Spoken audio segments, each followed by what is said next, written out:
Chapter 1. Emil goes to the city. "Now, Emil," said his mother, "get ready. Your clothes are on your bed. Get dressed, and then we'll have our dinner." "Yes, mother." "Wait a minute. Have I forgotten anything? Your other clothes are in your case. There's some food for your journey. These flowers are for your aunt. I'll give you the money for your grandmother after dinner. No, that's all, I think." Emil left the room, and Mrs. Fisher turned to her neighbour, Mrs. Martin. "My son's going to the city for 2 or 3 weeks. At first, he didn't want to go. But what can he do here while his school's closed? My sister's asked us again and again to visit her. I can't go, because I have so much work. Emil's never travelled alone before, but he's old enough now. He'll be all right. His grandmother's going to meet him at the station." "I think he'll enjoy the city," said Mrs. Martin. "All boys like it. There are so many things to see. I must go now, Mrs. Fisher. Goodbye." Emil came back into the room and sat down at the table. His hair was tidy, and he was wearing his best jacket. While he ate, he watched his mother. "I mustn't eat too much," he thought. "She won't like it when I'm going away for the first time." But his mother was thinking about other things. "Don't forget to write to me when you arrive," she said. "All right. Give my love to your aunt and your grandmother and your cousin Polly. Look after yourself, and be good. I don't want anyone to say that you're not a polite boy." "I promise." After dinner, Emil's mother went to the sitting room. There was a tin box on one of the shelves. She took out some money and came back to the table. "Here's £70, she said. 5 £10 notes and 4 £5 notes. Give your grandmother £60. I couldn't send the money to her before, but I've worked hard and I've saved it for her. The other £10 is for you. Your return journey will cost about £3. Use the other £7 when you go out. I'll put the money in this little bag. Now don't lose it. Where will you put it?" Emil thought for a minute. Then he put the bag into the pocket inside his jacket. "It'll be safe there," he said. His mother looked serious. "You mustn't tell anyone on the train about the money." "Of course not," said Emil. Some people think that £70 is not a large amount of money. But it was a lot of money to Emil and his mother. Emil's father was dead, so his mother worked hard all day. She paid for their food and clothes, and for her son's books and his school. Emil realized that his mother worked hard, so he really tried to do well in class. She was always pleased when he got a good report from his teacher at the end of the year. "Let's go now," said Mrs. Fisher. "You mustn't miss the train. If the bus comes along, we'll take it." The country bus was very old and slow. Emil and his friends wanted modern buses in Newton, but other people in the town liked their old bus. They liked the driver, too. He always stopped at your house for you. You called out, and the driver stopped, but it was often quicker to walk. The bus came, and Emil and his mother got on. They got off at the square in front of the station. Then they heard a deep voice behind them. "Where are you going?" It was Newton's chief of police. Emil's mother said, "My son's going to visit his grandmother for 2 or 3 weeks." Emil felt silly. He was remembering something. In the centre of the station square, there was a statue of a very famous judge. One day, after school, Emil and his friends climbed up and put an old cap on the statue's head. Then Emil began to paint its nose red. Suddenly the chief of police walked into the square. "Oh no, he saw me," thought Emile, as he and his friends ran away. Now, a week later, Emile waited for the policeman to say, "Emile Fisher, come with me. You are going to prison." But the policeman didn't say anything as Emile carried his case into the station. Perhaps he was waiting until Emile came back from the city. Mrs. Fisher bought a ticket for Emile. They only had to wait a few minutes for the train. "Don't leave anything on the train, and don't sit on the flowers. Someone will lift your case up for you. Don't forget to say please." "I can lift the case up," said Emile. "I'm not a baby." "All right." His mother was looking serious again. "You must get out at the right station in the city," she said. "It's the East Station, not the West Station. Your grandmother will be by the ticket office." "I'll find her, Mother." "Don't throw paper on the floor of the carriage when you eat your food. And don't lose the money." Emile opened his jacket and felt in his pocket. "Don't worry," he said. "It's safe." The train came into the station. Emile kissed his mother and climbed into a carriage with his case.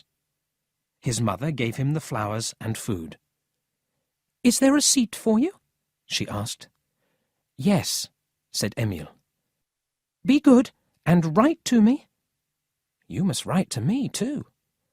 "Of course. Now, be nice to your cousin Polly." The carriage doors were shut, and the train moved slowly out of the station. Mrs. Fisher waved her hand for a long time. Then she turned round and went home. She felt sad, but she only cried for a short time. She had to do her work.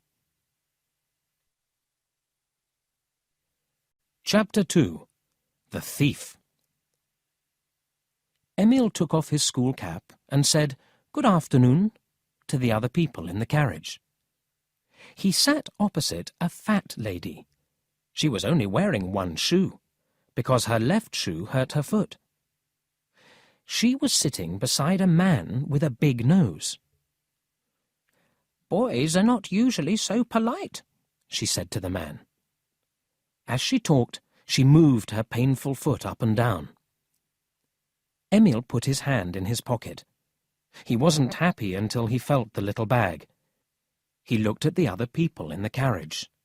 They didn't look like thieves. There was another woman sitting to the right of the man with the big nose. She was sewing, making a cap for a baby. At the window, next to Emile, a man with a black hat was reading a newspaper. Suddenly, the man put down his paper and took some sweets from his pocket. "Would you like one?" he asked Emile. "Thank you very much," said Emile, taking one of the sweets. "My name's Emile Fisher," he said. The other people in the carriage smiled in a friendly way. The man lifted his hat and said, "My name's Green." Then the fat lady asked Emile, "Does Mr. Smith still own the cloth shop in Newton?" "Oh, yes," said Emile. "Do you know him?" "Yes. I'm Mrs. James from Greenfield. I hope he's well. Can you tell him that?" "Yes, of course," replied Emile. "Are you going to the city?" Mr. Green asked Emile. "Yes. My grandmother's meeting me at the East Station ticket office." He felt in his pocket. The paper money in the bag made a little noise. It was still there. "Do you know the city?" "No." "Well, it will surprise you. Some of the houses there are 600 meters high. They tie the roofs to the sky. Then the houses don't move in the wind. And what do you do if you want to get to another part of the city quickly? Do you know?" "No," Emile answered, thinking, "This is a strange man." "You're put in a box at the post office, and then you travel by post. And if you have no money, you can get £50 from a bank. But you have to leave your head there." "Is your head at the bank?" the man with the big nose said. "Stop telling the boys stupid stories." The two men began to shout. Fat Mrs. James stopped moving her foot, and the other woman stopped sewing. Emil was happy, because the strange man couldn't talk to him now. He took out his food and began to eat his bread and butter. Then the train stopped at a big station. The two ladies and the man with the big nose got out. Mrs. James was almost too late, because she couldn't get her shoe on. "Tell Mr. Smith what I said," she called to Emil as she left the train. Now, Emil and the man with the black hat were alone. Emil wasn't very pleased about this. He didn't want to be with a strange man who gave away sweets, a man who told silly stories. Emil wanted to feel the money again, but not in front of the other man. Then the train started again. Emil went to the washroom at the end of the carriage. He took the little bag out of his pocket and counted the money. It was still there, but how could he make it safer? Then he remembered. There was a pin in his jacket. He took out the pin and pushed it through the bag, the paper money, and the cloth of his inside pocket. The money was safe now. Emil went back to the carriage. Mr. Green was asleep. Emil was glad. Now he didn't have to talk to him.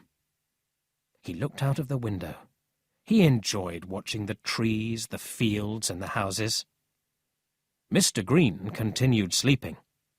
Sometimes he made little noises. Emil watched him.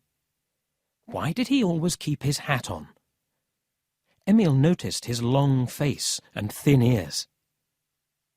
Suddenly, Emil jumped with surprise. "I nearly went to sleep. I mustn't do that," he told himself.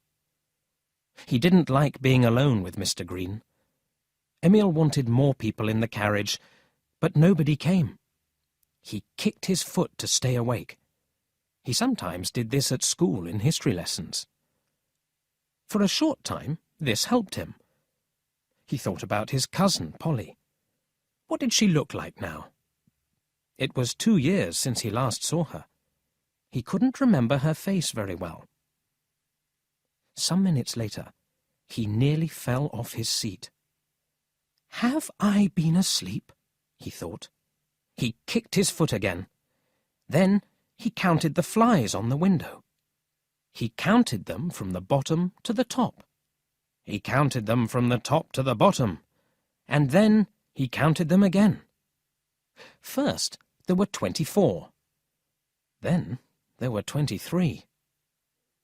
Why does the number change? Emil asked himself. Then he fell asleep. When Emil woke up, he was lying on the floor of the carriage. The train was moving. He remembered his dream.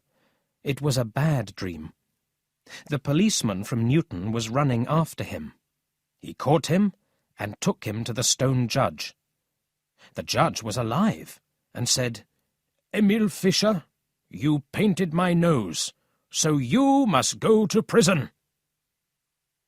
Slowly, Emil began to remember. Of course, he was going to the city. Did he fall asleep, like the man in the black hat? But the man wasn't there. Emil was alone in the carriage. He sat up. His knees were shaking. He got up from the floor. His clothes were dirty, so he cleaned them quickly with his hands. Then he felt in his inside pocket. The money wasn't there. Emil felt a sharp pain and pulled his hand from his pocket. There was blood on his finger from the pin, but there was no little bag there. Emil began to cry. Of course, he was not crying about the blood. He was crying about the money. His mother worked so hard, and now there was no money for his grandmother or for his visit to the city. "I've been careless, and a thief has stolen my money. Now what can I do?" he thought. "How can I get off the train and say to my grandmother, 'Here I am, but I have no money for you, and you must give me the money for my ticket back to Newton? I can't stay in the city. I can't go home again.'" There was an alarm above the window at one end of the carriage. Emil thought, "If I ring the alarm, the train will stop. A railway guard will come to the carriage. He'll ask, 'What's happened? What's the matter?' And I'll say, 'Someone's stolen my money.' 'Why didn't you look after it?' he'll answer. 'What's your name? Where do you live? You stopped the train. Now your family will have to pay £25. In fast trains, there is a corridor that you can walk along. It takes you to the place where the guard sits. Then you can report a crime. But Emil was in a slow train. There is no corridor on slow trains. You must wait until the train stops at the next station. "What's the time?" Emil thought. The train began to pass large houses with bright gardens, and tall buildings with dirty windows. The train was moving more slowly now. Emil knew what to do. "At the next station, I must call the railway guard and tell him everything. The railway company will tell the police. But then I'll have problems with the police," he thought, remembering his dream. "They'll ask the Newton police about me." He imagined the Newton police chief officer's report. "Emil Fisher of Newton is not a good boy. He paints the noses of statues. I do not believe that his money was stolen. Perhaps he was careless and lost it, but he probably hid it because he wanted to use it for himself. Emil Fisher is the thief. We must put him in prison." Emil thought about the report and was afraid. No, he couldn't tell the police. He took his case down and put on his cap. Then he put the pin back in his jacket and got ready. The train stopped. Emil looked out of the window and saw a sign on a wall. It said, "West Station." The doors were opened and people got out of the carriages. Friends were waiting to meet them. Suddenly, he saw a black hat in the crowd. It was some meters away.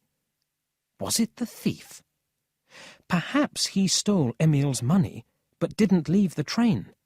Perhaps he just moved to another carriage while the train was at one of the stations. Emil got out quickly. Then he remembered the flowers. He put down his case and jumped back into the carriage. He got out again with the flowers and picked up his case. Then he ran as fast as he could towards the gate. Where was the black hat? There it was. Or was it a different hat? Emil's case was heavy. He wanted to put it down and leave it. But someone will steal it, he thought. At last, he got through the crowd. He was now closer to the black hat. Was it the thief? No.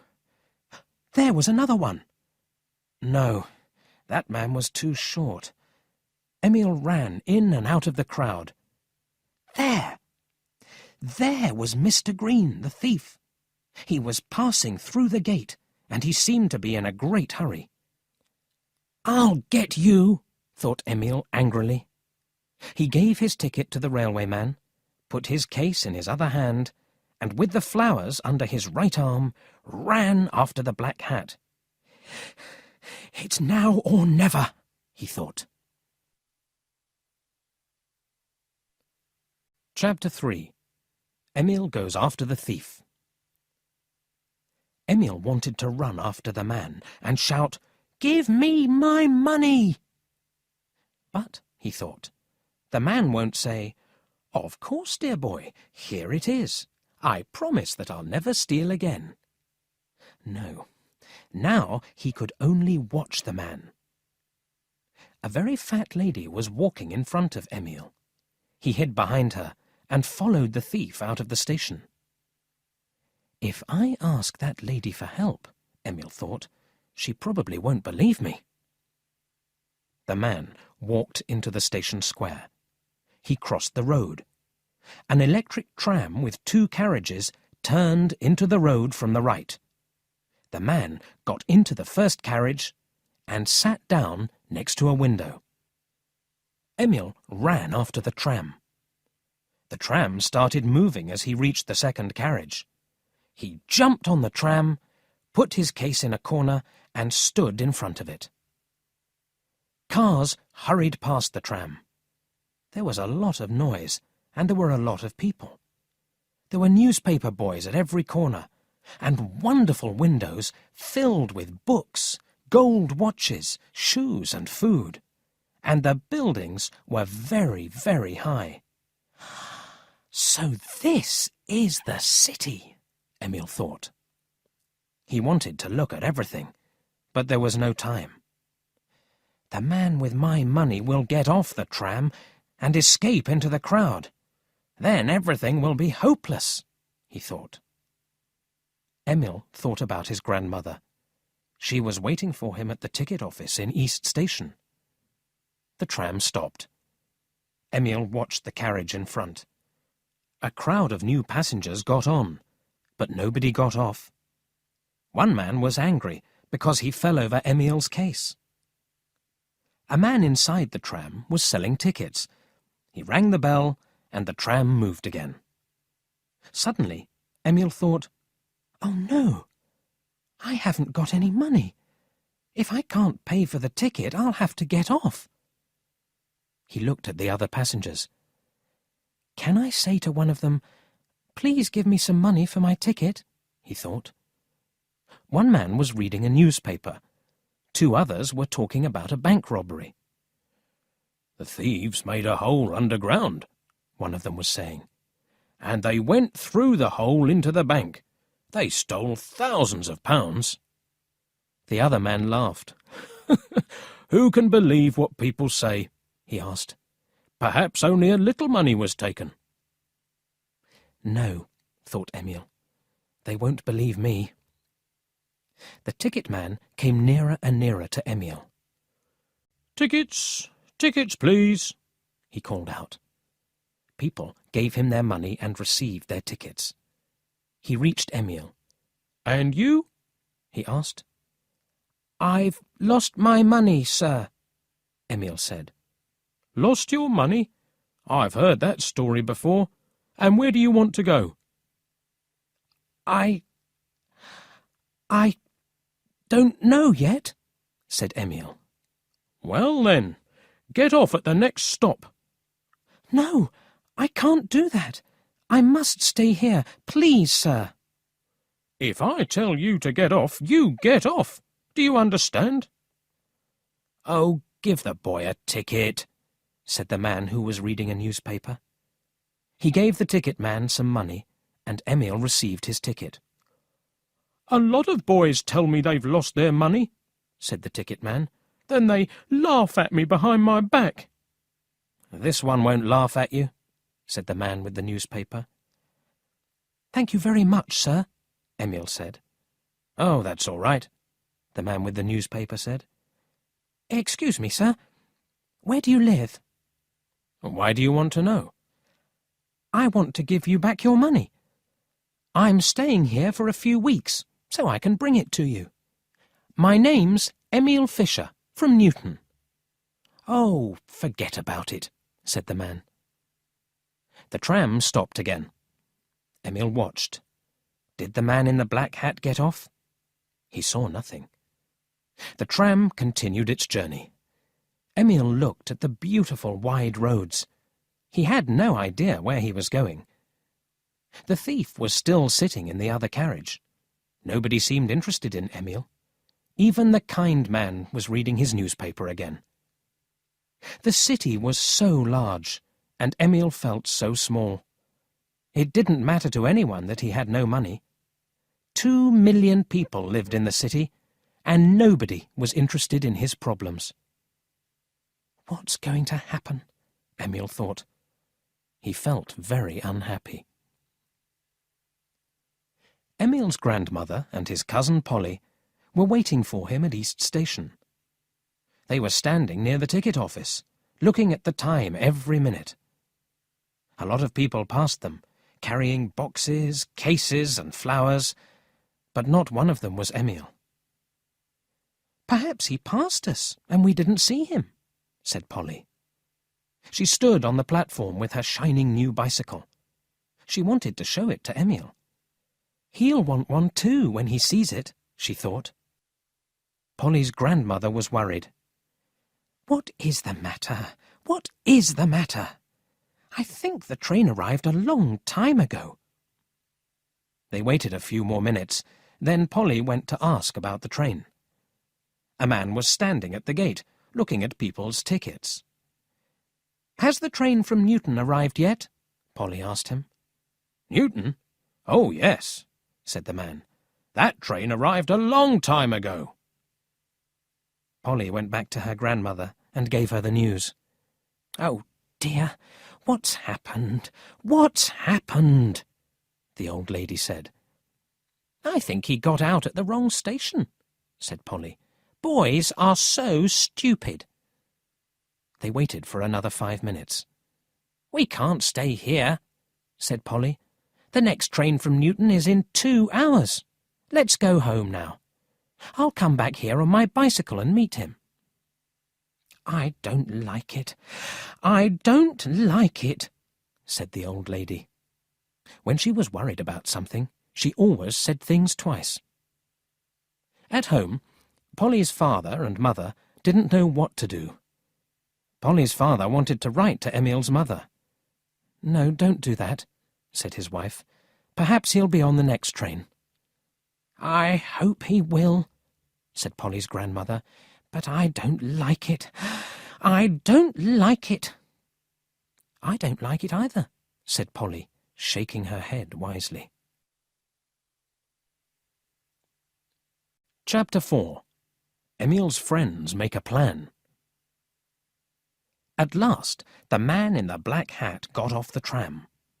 Emil picked up his case and the flowers, thanked the man with the newspaper, and followed the thief. The thief walked in front of the tram, crossed the road, and continued on the other side. The tram moved away, and Emil saw the man go into a cafe. "Now," thought Emil, "I must be very careful." There was a house at the corner of the road. He ran into the doorway. It was a good place to hide.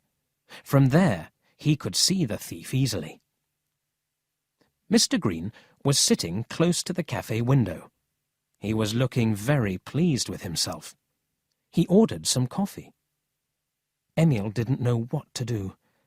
"I can't stay here and watch the man. A policeman will come along and tell me to move," he thought. Suddenly, a horn sounded just behind Emil. He jumped and turned round quickly. A boy stood there, laughing at him. "Don't be afraid," said the boy. "Did you make that loud noise?" asked Emil. "Of course," said the boy. "You're not from here, are you? Everyone here knows me and my horn. I always carry it with me." "No, I'm not from here," said Emil. "I'm from Newton. I've just come from the station." "Newton? From the country? Is that why you're wearing those silly clothes?" "Don't talk like that, or I'll hit you," said Emil angrily. The other boy looked surprised.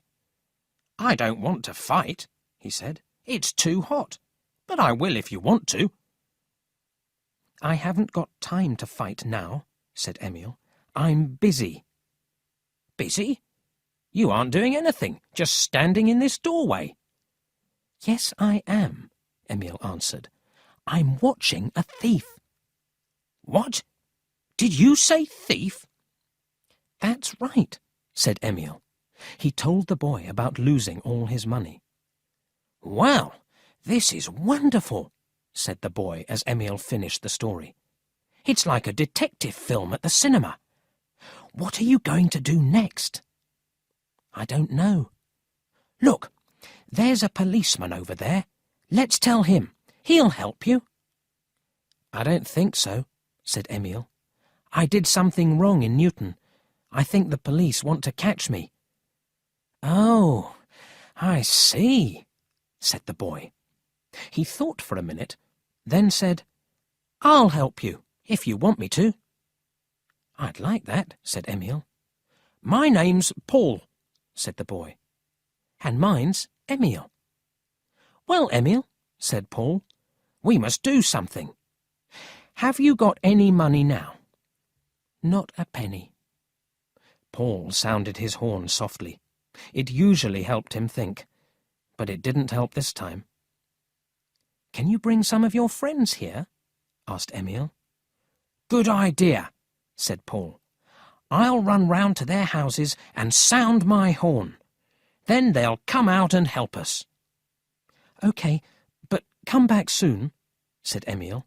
"If the thief leaves, I'll have to follow him. Then you won't know where I am." "That's true. But I don't think the man will leave yet. He's eating some eggs." Paul ran off. Emile felt much happier. Friends are a great help when you're in trouble. Emile watched the thief. He was enjoying his meal. Perhaps he was paying for the food with Mrs. Fisher's money. But things were different now. Emile had help at last. 10 minutes later, Emile heard the horn again. He saw about 20 boys coming up the road towards him. Paul was in front. "What do you think of this?" he asked Emile. "Great," said Emile, looking at all the boys. "I've told them what happened," Paul continued. He turned to the other boys. "This is Emile, and the man who stole his money is sitting in that cafe. He mustn't escape." "We'll soon catch him," said a boy with a loud voice. "This is the captain," Paul said. He then told Emile the names of all the other boys. "Well," said the captain wisely, "we must begin. First, everyone must give me their money." Each boy threw his money into Emile's cap. A very small boy, called Little Tuesday, put 5 pence into the cap. He was very excited, because it was his job to count the money. "We have 85 pence, Little Tuesday reported. 3 of us will keep the money. If we can't stay together, there'll always be someone with money." "Good idea," said the captain. He and Emile each kept 20 pence. Paul took the rest. Emile thanked everyone and said, "I'll return the money after we catch the thief. But I can't do much with this case and these flowers. I'd like to leave them somewhere safe." "Give them to me," said Paul. "I know the man who owns that cafe. I'll leave them with him. And I'll have a good look at the thief while I'm there." "Be careful," said the captain. "We don't want the thief to know you're watching him." When Paul came back, Emile said, "Now I think we should have a meeting, but not here. Everyone can see us." "We'll go over to the square and sit on the grass," said the captain. "But some boys must stay here and watch the thief. They can be the watchers. 2 can watch the cafe, and 5 or 6 others can stand along the road. If anything happens, they can run to the square. Then we'll come back here." "I'll choose the watchers," Paul said to Emile and the captain. "And I'll stay here too and watch the cafe. You take the rest of the boys with you. Hurry, it's getting late now." Paul chose the boys that he needed. The rest went to the square with Emile and the captain. They sat down on 2 long seats in the middle of the square by the grass. They all looked very serious. Then the captain began to speak in a loud voice. His father was a soldier and always spoke like that when he gave orders. "It's possible," the captain said, "that later we won't be able to stay together. If that happens, we'll need a telephone. Who has a telephone at home that they can use?" "I have," little Tuesday called out. "My family's out at the cinema tonight." "And what's your telephone number?" the captain asked. "West 5478. The captain thought for a minute. He turned to a boy named John. "Take this pencil and paper. Cut the paper into 20 pieces. Write little Tuesday's telephone number clearly on each piece. Then give everyone a piece of paper with the number on it. Little Tuesday's house can be our telephone office. Our detectives must telephone that office when anything new happens. And when we want to know the news, we can telephone that number too." "But I'm not at home," said little Tuesday. "No, but you will be," the captain answered. "Listen to me. We'll finish talking, and then you'll go home and sit by the telephone. It's very important work." John gave out the pieces of paper. Each boy put his piece carefully in his pocket. The captain continued. "Some of you must follow the thief, but the others must stay here in the square. Then we'll know where you are. We'll find you if we need you. You can go home now. Tell your families that you'll be very late tonight. But one after the other, not all at the same time. John, you can go home with little Tuesday. Run back here when there's something to report. I think that's all, isn't it?" "We'll need something to eat," said Emil. 5 boys ran off to get some food. "I think you're all being silly," said a boy called Peter. "You're talking about food and telephones, but we need to talk about catching this thief. How are we going to catch him?" "Can we get his fingerprints?" said a boy who read a lot of detective stories. "Of course not," said John. "We can only hope to get back the money that he's stolen." "But if we steal the money from him," said the captain, "we'll be thieves too." "That's right," said Emil. "It's wrong to take something from someone if he doesn't know about it." "OK, we've talked enough," said the captain. "Now let's do something. We don't know yet how we're going to catch this man, but one thing's sure. He must give back the money." "I didn't understand what you said about stealing," said little Tuesday. "How can I steal something that belongs to me? I own it, even if it is in another person's pocket." "You're too young," said the captain. "You can't understand." "Are you sure we can all be good detectives?" asked Peter. "We don't want the thief to know what's happening. He'll escape." "Yes, we'll need some good detectives," cried little Tuesday. "That's why you need me. I can be a wonderful police dog, too. I can make a noise like a dog." Nobody listened to him. "Perhaps the thief has a gun," said Peter. "Then we need brave detectives," said Emil. "If anyone's afraid, they can go home to bed." Nobody moved.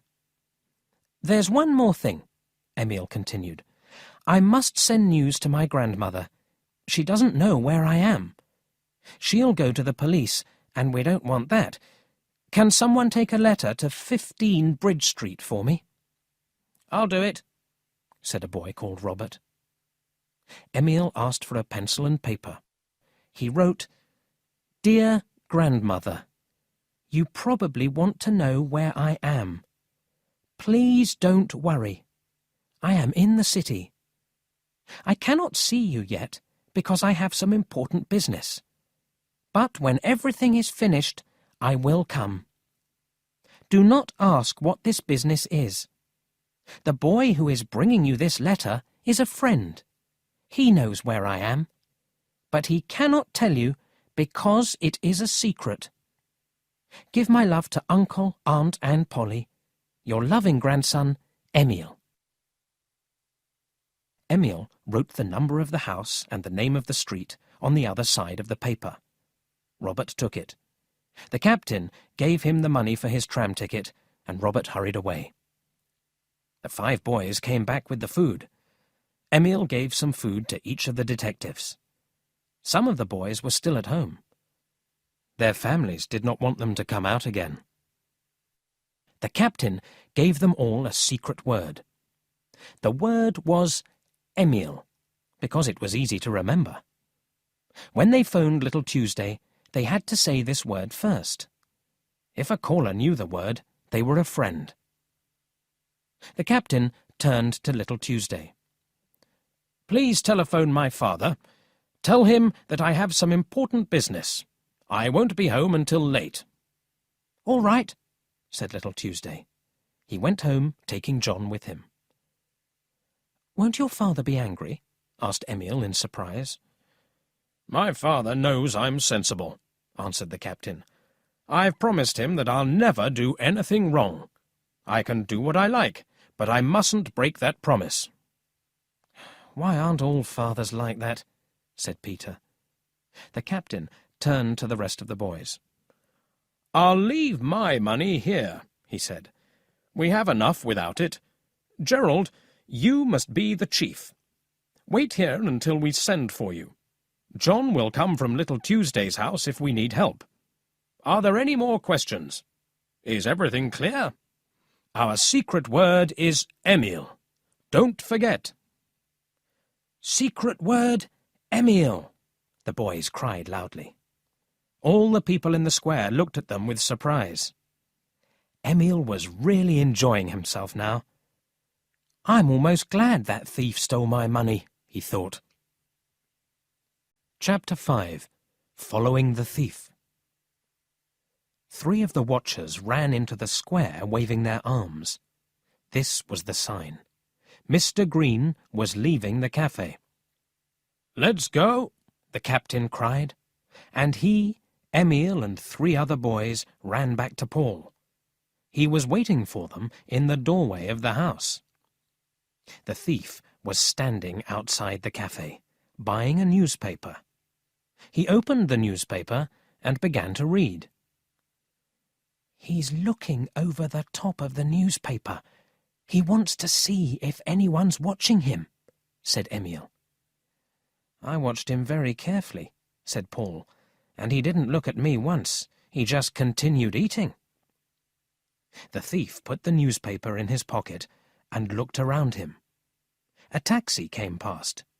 He shouted, and it stopped. He got in, shut the door, and the taxi drove away. The boys got into another taxi. "Follow that taxi," Paul said to the driver. "Follow it carefully, please. The man inside mustn't see us. We're following him." "What's the matter?" the taxi driver asked. "It's a secret," Paul said. "The man's done something wrong." "All right. But have you got any money?" "Of course." They drove through the streets. A few people looked surprised when they saw so many boys in one taxi. "Down! Down!" Paul said in a low voice. The boys threw themselves on the floor of the taxi. "What's the matter?" asked the captain. "The traffic lights are red. We can't move until they change. The other taxi's stopped too, and we're just behind it. If the man turns round, he'll see us." The driver looked round at the boys and began to laugh. Then the lights changed to green. The boys got off the floor and sat in their seats again. "I hope this isn't going to be a long journey," said the captain. He was thinking about the money. But soon the first taxi stopped in a square at the door of a hotel. The thief got out, paid the driver, and went into the hotel. "Follow him, Paul," said the captain. If the hotel has another door, he'll escape." Paul ran after the thief, and the other boys got out of the taxi. Emil paid the driver. Then they followed the captain through a gateway and into a large courtyard behind a cinema. The captain sent a boy called Tony after Paul. "I hope the thief stays in that hotel," Emil said. "We can watch him easily from here. This courtyard is a wonderful place for our head office." "Yes, and it's near the trams and the post office telephones too," the captain agreed. He sat on a seat in the courtyard. He looked very serious, like someone who was planning a war. Paul came back. "The thief took a room in the hotel," he said excitedly. "And there's only one way out. I checked. We've got him." "Is Tony watching the hotel?" the captain asked. "Of course." The captain gave a boy called Walter some money. "Phone little Tuesday," he said. Walter ran to the post office. "Is that you, Tuesday?" "Speaking," little Tuesday replied. "Secret word, Emil. Walter speaking. The thief is staying at the West End Hotel, Princess Square. Our head office is in the courtyard behind the West End Cinema." Little Tuesday wrote everything down very carefully, and then Walter told him about the taxi journey. "Why can't I be there with you?" little Tuesday said. He felt sad and lonely sitting by the telephone. "Have any of the others phoned you?" "No." "OK, goodbye for now." Walter went back to the courtyard. It was getting late. "I'm sure we won't catch him today," said Paul. The boys thought deeply for some time. The sky was growing dark. They weren't sure what to do next. Suddenly, they heard a bell. It was coming nearer. A shining new bicycle came into the courtyard. A girl was riding it, and behind her was Robert. Emil jumped up and said, "That's my cousin, Polly." The captain offered Polly his seat, and she sat down. "Well, Emil," Polly began, "we were just going to the station to meet the next train from Newton. Then your friend Robert arrived with the letter.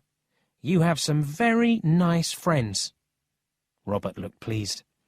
"And now," Polly continued, "Father and Mother and Grandmother are probably asking where I am. I didn't tell them anything.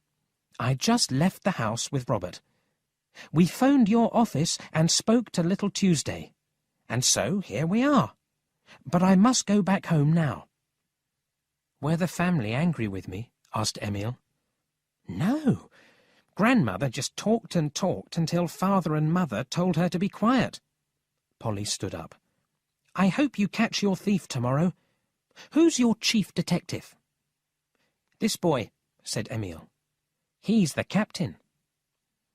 "I'm pleased to meet a real detective," said Polly. The captain looked proud of himself. "And now I must go," Polly said. "I'll come back in the morning. Goodbye." Polly rang the bell on her bicycle and rode away. Time passed slowly.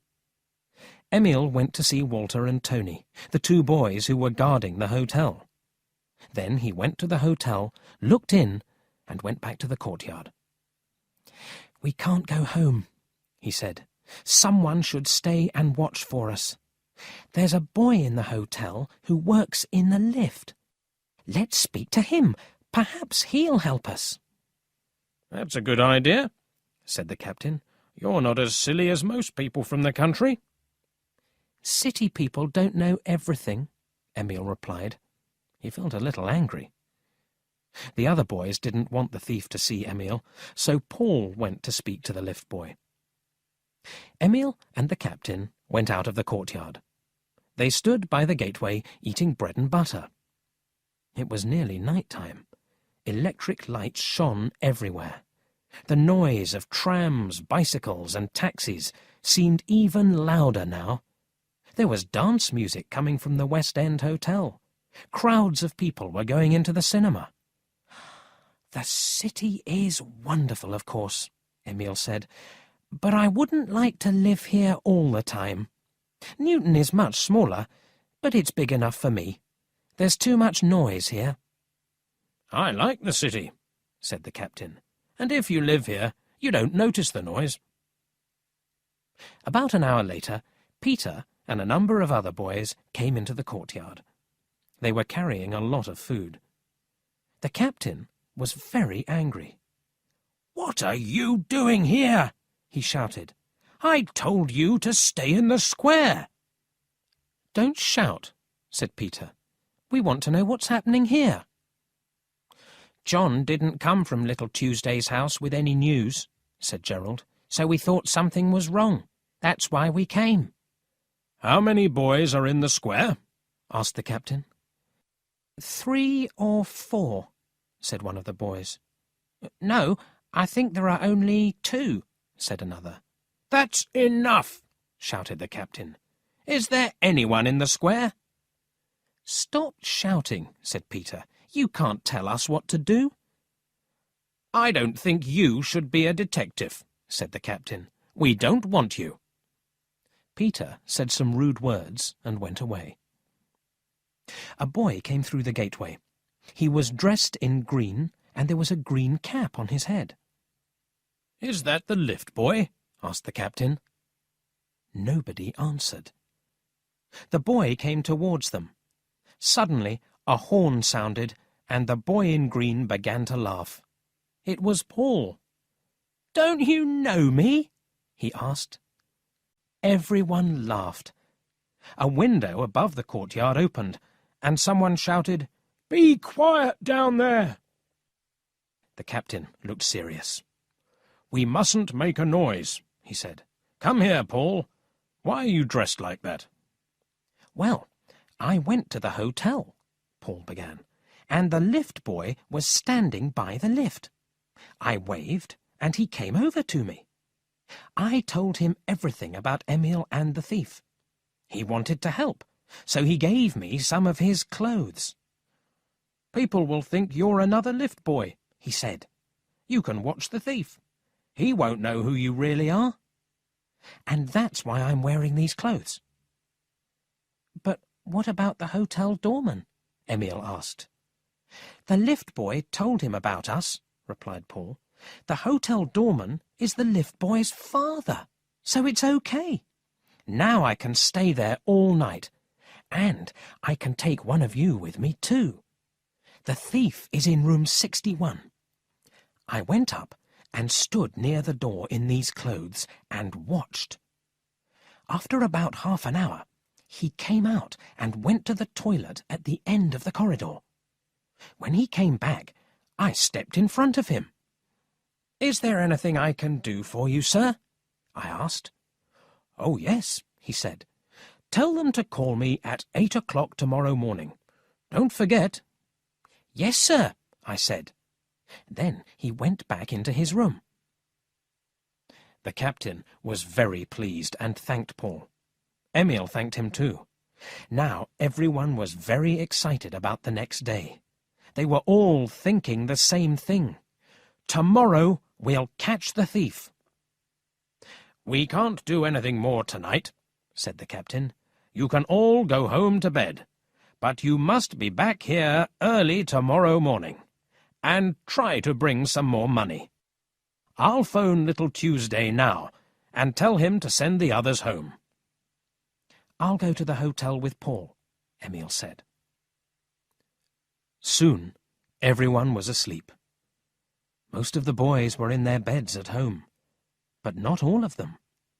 Paul and Emile were sleeping in a room at the West End Hotel, and Little Tuesday was asleep in his father's chair next to the telephone. He was dreaming of hundreds of telephone calls. Some time later, Little Tuesday's father and mother came home. They were surprised to find him asleep in a chair. His mother carried him up the stairs. "Secret word, Emile. Secret word, Emile," Little Tuesday said in his sleep. Of course, his mother didn't understand. Chapter 6. The Thief is Caught. Early next morning, the thief was dressing. He looked out of his window and noticed a large crowd of boys in the street below. Some of them were playing football in Princess Square. The others were standing there, talking. "The schools are probably closed today," he thought. At the same time, the captain was having a meeting in the courtyard at the back of the cinema. There were more boys than before, and he was very angry again. "I didn't want you to tell anyone about our plan," he shouted. "And what do? You bring a lot of boys that we don't know. Our plan was a secret. It isn't now." "Don't be angry, Captain," said Gerald. "We'll catch the thief." "You can send all these boys home," said Walter. He was trying to help. "No, I can't," said the captain. "They won't go." "There's only one thing to do then," said Emil. "We must change our plans. We can't follow the thief secretly now. There are too many boys. So he must see what we're doing. When he comes out of the hotel, we'll make a circle of boys around him. That circle will follow him everywhere he goes. He won't be able to escape." "Good idea," said the captain. "I was thinking that too." "The boys in the circle should make a lot of noise," said Emil. "Then other people will notice what's happening. The thief will want to give us the money back before the police arrive." There was the sound of a bell at the gateway. Everyone turned round. Polly rode into the courtyard. "Good morning, detectives," she said. She jumped off her bicycle and took a bag from the front. "I've brought you some coffee," she said, "and some food." The boys weren't really hungry. It was too soon after breakfast to eat again. But they didn't want to be rude, so they took the bag. They ate and drank everything. Suddenly they heard Paul's horn. He ran into the courtyard, shouting, "Quick! Let's go! The thief's leaving the hotel!" All the boys ran through the gateway. Polly was left alone with her bicycle and the empty bag. She wasn't very pleased. She jumped on her bicycle and rode after the boys. "I don't like it! I don't like it!" she said. She sounded like her grandmother. The thief came out of the hotel and turned to the right. The captain sent Tony and Walter to the different groups of boys. They gave them their orders. In 3 minutes, there was a large crowd of boys all around the thief. He didn't know what to do. The boys were talking, laughing, and following him everywhere. "And why are they looking at me all the time?" he thought. He couldn't understand what was happening. Suddenly, a ball flew past his head. He didn't like that and began to walk more quickly. But the boys walked faster too. He tried to turn into a side street, but another crowd of boys stood in his way. "Walk in front of me," Emil said to Paul. "The thief mustn't see me yet." Polly rode at the side of the crowd, ringing her little bell. The thief was feeling more and more nervous. He didn't know what he should do next. He tried walking faster, but he couldn't escape. Suddenly, he turned round and ran back along the street. The crowd followed. Then Walter ran in front of the thief, and the man nearly fell. "What's the matter with you?" Mr. Green shouted. "Go away, or I'll call a policeman." "Oh, yes, please," said Walter. "That's what we're waiting for." Of course, the thief didn't want to call a policeman. He looked up. People were looking at him from their windows. Was anyone phoning the police? "If the police come," he thought, "they'll start asking questions." He was beginning to feel afraid. He didn't know what to do. Then he saw a bank across the road. It gave him an idea. He ran through the crowd of boys and hurried into the bank. The boys followed. The captain stopped them at the door and said, "Paul and I will go inside. Emil can stay here until we're ready for him. When Paul sounds his horn, Emil and 10 boys must come into the bank." He turned to Emil. "Bring some good boys, Emil. This will be a difficult business." Paul and the captain walked into the bank. Mr. Green was standing in front of a desk. Behind the desk, a bank assistant was having a telephone conversation. The captain got close to the thief. Paul stood behind him, with his hand in his pocket, ready to sound his horn. The bank assistant finished telephoning and came to the desk. "What can I do for you?" he asked Mr. Green. "Can you change these £70 for me, please? I'd like £5 notes for the £10 notes, and £1 notes for the £5 notes." He took the money out of his pocket. "Stop!" the captain called out. "That money was stolen." "What?" said the bank assistant in surprise. The other people in the bank looked up from their work. "This man stole that money from my friend," said the captain. "But if he changes the money into smaller notes, nobody can prove it." "You crazy boy!" shouted Mr. Green. He hit the captain in the face. The captain hit him back hard in the stomach. All the bank workers ran to the desk to watch. Paul sounded his horn. 10 boys came running into the bank. Emil was in front. They all stood around Mr. Green. The bank manager came out of his office. "What's all this noise about?" he asked. Emil pointed to the thief. "Yesterday afternoon, this man here stole my money. He took it while I was asleep on the train from Newton." "Can you prove this?" the manager asked. Mr. Green laughed. "Of course he can't. I've been here for a week. Yesterday I was in the city all day." "That isn't true," Emil shouted angrily. He was almost crying. "Can you prove that this is the same man? The man who was on the train yesterday?" the manager asked. Emil thought for a minute. His friends began to look worried. "Yes, I can," Emil said at last. "There was a lady in the carriage for the first part of the journey. Her name is Mrs. James, and she lives in Greenfield. I remember because she asked me to speak to her friend, Mr. Smith. He owns a cloth shop in Newton."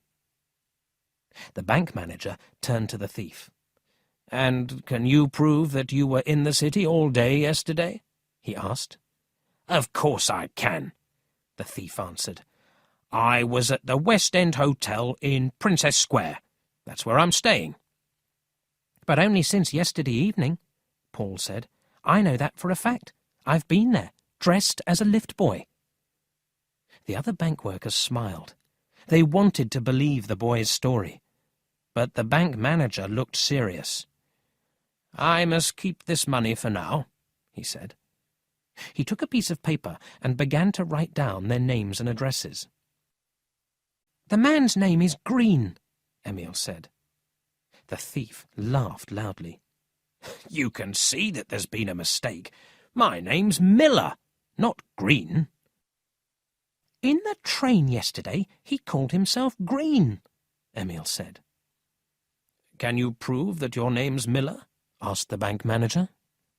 "I have no papers with me," said the thief, "but I can get them from the hotel." "Don't believe him," Emil cried. "It's my money, and I must have it back. My mother asked me to take the money to my grandmother. She lives here in Bridge Street."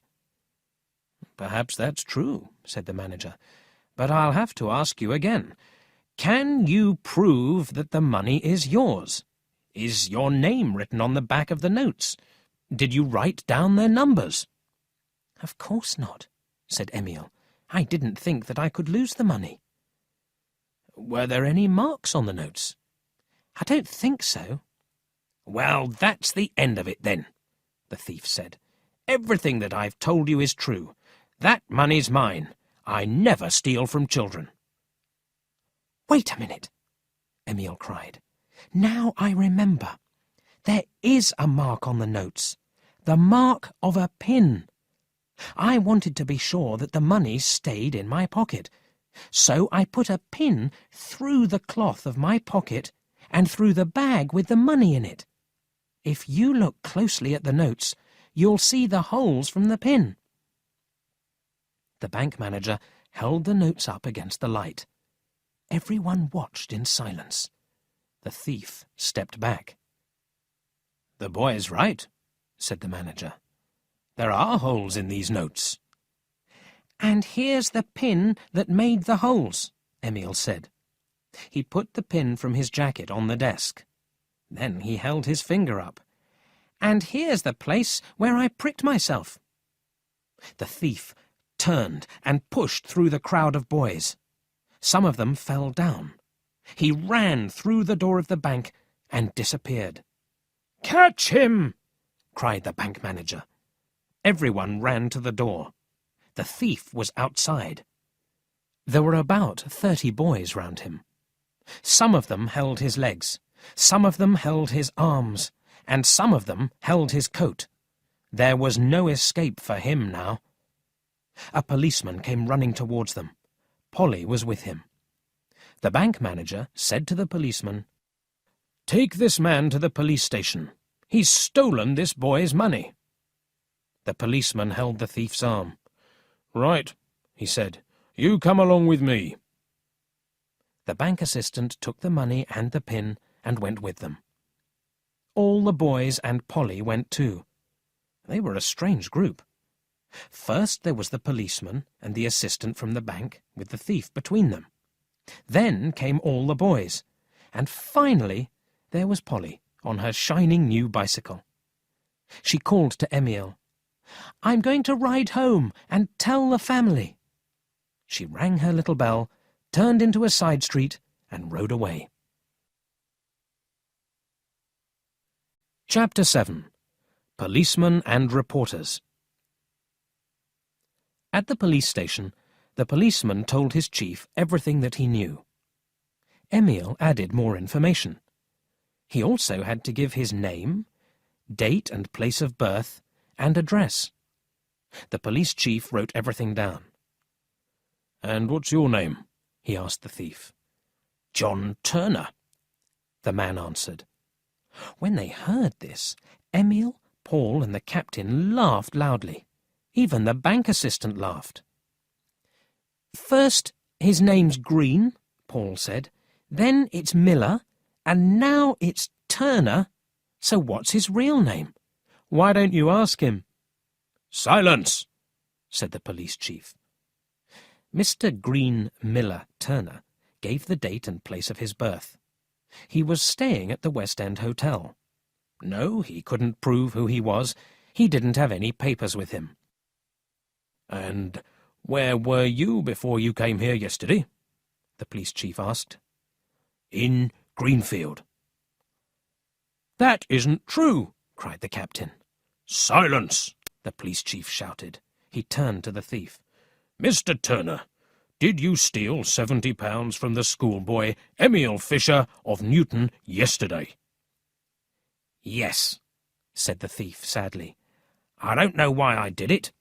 The boy was asleep in the corner of the carriage. I saw the bag with the money in it fall out of his pocket, so I picked it up.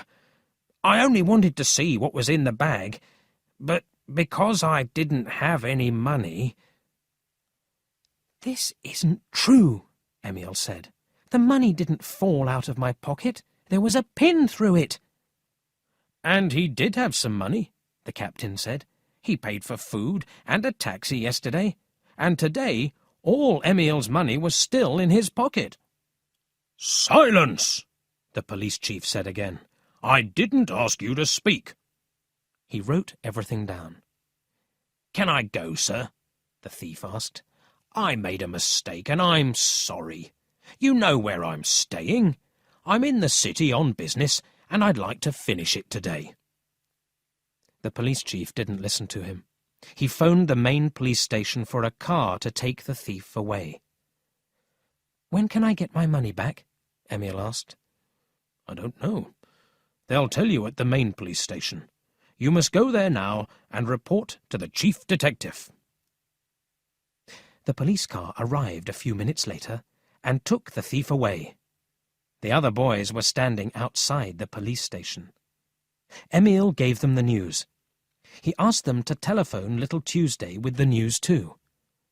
Finally, he said, "Thank you, everyone, for all your help.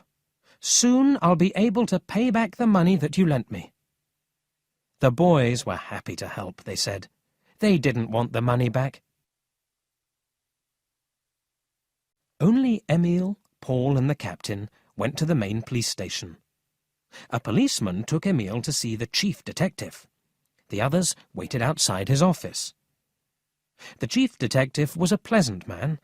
He listened to Emil's story and then gave him back the money.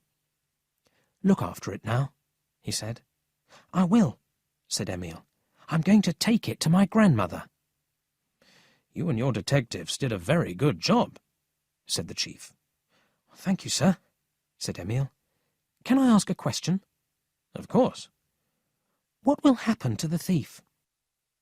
"We'll take his photograph and his fingerprints. Then we'll check on our list of criminals.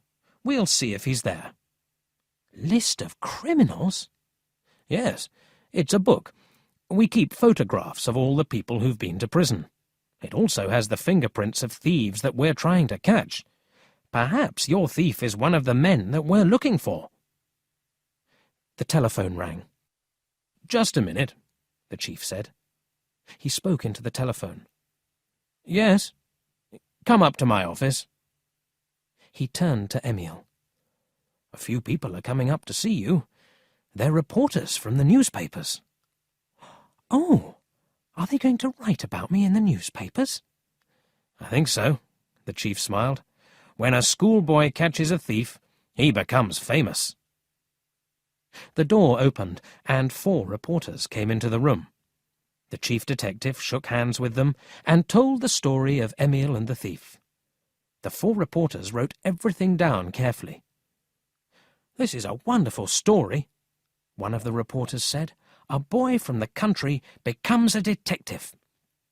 "He should join the police," said another man. "Why didn't you go to the police at the beginning and tell them everything?" asked a 3rd reporter. Emil suddenly felt afraid. "Yes, why didn't you do that?" asked the chief detective. "Because," Emil began slowly, "I painted a red nose on the statue in the station square at Newton. Do I have to go to prison?" The reporters and the chief detective all laughed. "Of course not, Emil," said the chief. "We aren't going to send one of our best detectives to prison." "Oh, I'm very happy about that," Emil said. He turned to one of the reporters. "Don't you remember me?" he asked. "We were on the same tram yesterday. You paid for my ticket because I had no money." "Of course," said the reporter. "And you asked me where I lived. You wanted to come and give me back the money." "Can I give it to you now?" said Emil, taking some money out of his pocket. "Of course not," said the reporter. "I've got a better idea. Come with me, and I'll show you the offices of our newspaper. But first, we'll go and have some tea and cakes." "I'd like to go with you very much," said Emil, "but Paul and the captain are waiting for me outside." "Then they must come too," said the reporter. But they had to wait a few more minutes.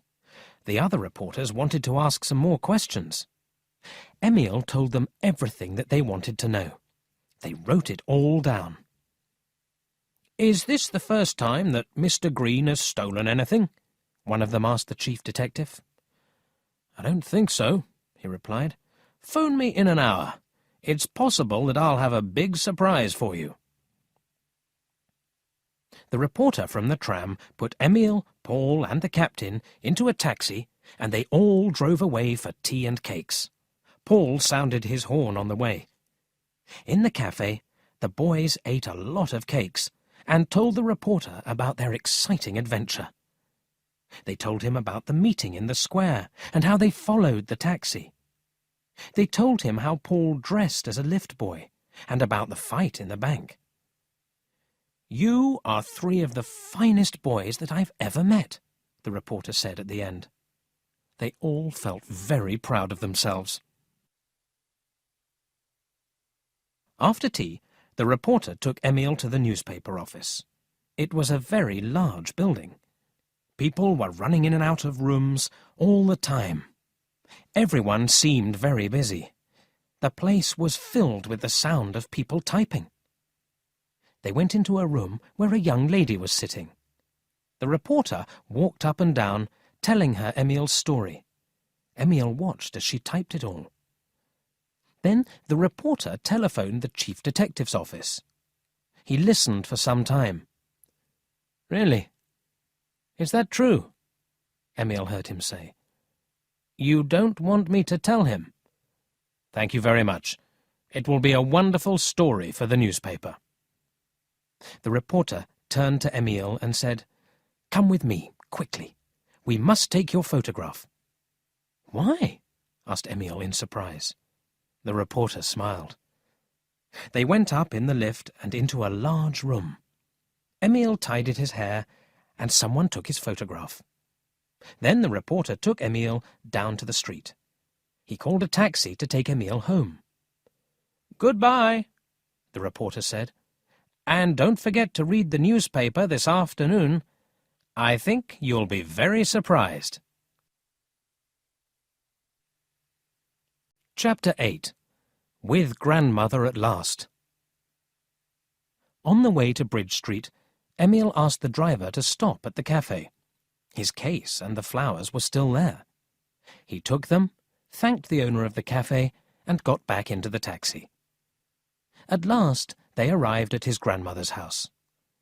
Emil rang the bell. The door opened, and his grandmother was standing in front of him. She kissed him, pulled his hair, and said, "Emil, you wild boy, we've heard some very strange stories about you." Polly and her mother came running from the kitchen. They both looked very pleased. "Did you get the money back?" Polly asked. "Of course," Emil answered. He took the notes from his pocket and gave his grandmother £60. "Here's the money, Grandmother," he said. "It comes with Mother's love. She's sorry that she couldn't send any for the last 3 months, but business wasn't very good. Now she's sent you more than usual." "Thank you very much, my child," the old woman answered. She gave him back one of the pound notes and said, "That's for you, because you're an excellent detective." Emil thanked his grandmother. Then he gave the flowers to his aunt. She took the paper off them, and Polly brought a pot of water from the kitchen. But it was too late. The flowers were dead. "Oh dear, they look like dry grass," said Polly. "They were fresh when Mother gave them to me," Emil said, sadly. "But I couldn't give them any water yesterday." "It doesn't matter," his grandmother said. "Now, we must have our dinner. Uncle won't be home before this evening. Can you help me, please, Polly?" After dinner, Emil wanted to ride Polly's shining new bicycle, so he and Polly went out into the street. His grandmother lay down to rest. His aunt made an apple cake. Her apple cakes were famous. As Emil was riding along Bridge Street, a policeman came past. "Do you know where number 15 is?" he asked. "Yes. Why? Has something happened?" Emil replied. He was thinking about the statue again. No, said the policeman. "Are you the schoolboy Emil Fisher?" "Yes, sir." The policeman didn't say another word. He just walked to the house and rang the bell. Emil's aunt asked the policeman to sit down in the sitting room. His grandmother woke up.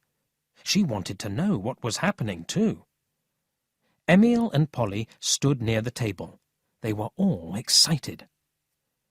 "I have some news for you," the policeman began.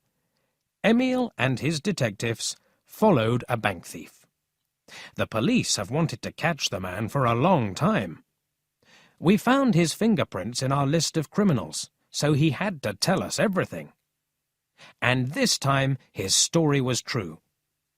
Most of the money that he stole was in his hat and inside his coat. It was all in £100 notes." "Really?" said Polly. She couldn't believe it. The policeman continued. "2 weeks ago, the bank promised a reward to the person who found the thief. And you caught the man," he said, turning to Emil. "So you'll receive the reward. The chief detective is very pleased." The policeman took some notes from his pocket and put them on the table. £50, he said. Emil looked at the money. He was too surprised to speak. His grandmother gave the policeman a cup of coffee, and then he left. The old woman put her arm round Emil, saying, "I can't believe it! I can't believe it!" Emil still couldn't speak, but Polly could. She jumped up and down, shouting, "Now we can invite all the boys here to tea." "Yes," Emil said, "but first we must invite Mother." Chapter 9. Emil's mother goes to the city. The next morning, Mrs. Fisher's neighbour, Mrs. Martin, rang her doorbell. "How are you, Mrs. Fisher?" she asked. "I'm worried about my son," Mrs. Fisher replied. "He hasn't written to me since he went to the city. I'm watching for the postman all the time." "Well, now you can stop worrying, my dear," said Mrs. Martin. "I came to tell you that he's fine. He sends his love." "Where is he? How do you know?" "He's very well. He's also famous. He caught a thief and was given a reward of £50. You must go to the city on the next train." "But who told you all this?" "Your sisters just phoned me. You must go and see them immediately." Later that afternoon, Mrs. Fisher had another surprise. She was sitting on the train, and a man opposite her was reading a newspaper. Suddenly she saw something on the front page. "That's my son!" she cried, pointing to a photograph of Emil. The man put down the newspaper and looked up in surprise. "Really?" he said. "So you're Emil Fisher's mother? I'm sure you're very proud of him. Here, you can read the story." And he gave her the newspaper. "Country boy acts as detective," she read. "100 children follow a thief." Then came Emil's story. Mrs. Fisher read every word carefully. When she finished, she felt very proud of her son. So she read the story again, 7 times. Emil was waiting for her at East Station. "Isn't it wonderful?" he said. "And do you know what I'm going to do? I'm going to buy a new coat for you and a football for me." His mother smiled. "That's very nice, dear, but I've got a better idea. We'll put most of the money in the bank and save it. When you're older, it will be very useful to you." "Well, okay," said Emil, "but you'll still have your coat. And now I'd like you to meet my friends." "Where are they?" "At Grandmother's house. Aunt has made one of her apple cakes, and we've asked all the boys to a tea party. They're there now, making a lot of noise." And it was noisy when they arrived. All Emil's new friends were there. Paul, the captain, Gerald, Walter, Robert, Tony, John, Little Tuesday, and the others. There weren't enough chairs for everyone. Polly was running from one table to another with a big pot of tea. Everyone was eating apple cake. The old grandmother was laughing happily. Emile's mother thanked the boys for helping her son. Suddenly, the old grandmother stood up. "Now, listen to me, boys," she began. There was silence. "I'm not going to tell you how wonderful you are," she said. "It isn't a good idea to be too proud of yourselves. It's true that you caught a thief. But there's one boy here who wanted to follow Mr. Green with the rest of you. He wanted to go after him in a taxi, and dress in a lift boy's clothes, and watch him secretly. But he didn't. He did what you told him to do. He stayed at home by the telephone and helped in that way." Everyone looked at Little Tuesday. "Yes, I'm talking about Little Tuesday," the grandmother continued. "He stayed by the telephone for 2 days. It was a boring job, but he did it well. Now, let's all stand up and thank Little Tuesday." And that is exactly what everyone did. The party ended, and all the boys went home. But first they promised to meet again before Emile went back to Newton. The family sat and talked about Emile's adventure. "Well," said Emile, "I've learnt one lesson. You can't believe everything that strangers tell you." "And I've learnt something too," said his mother. "It's not a good idea for boys to travel alone." Emile's grandmother didn't agree. "You're wrong, dear," she said. "You're wrong." "Perhaps," said Emile's mother, "but isn't there a lesson that we can learn from this?" The old lady smiled. "Yes, there is," she said. "Life is difficult sometimes, but there are many kind people in the world." She turned to Emile. "And a true friend comes when you need help."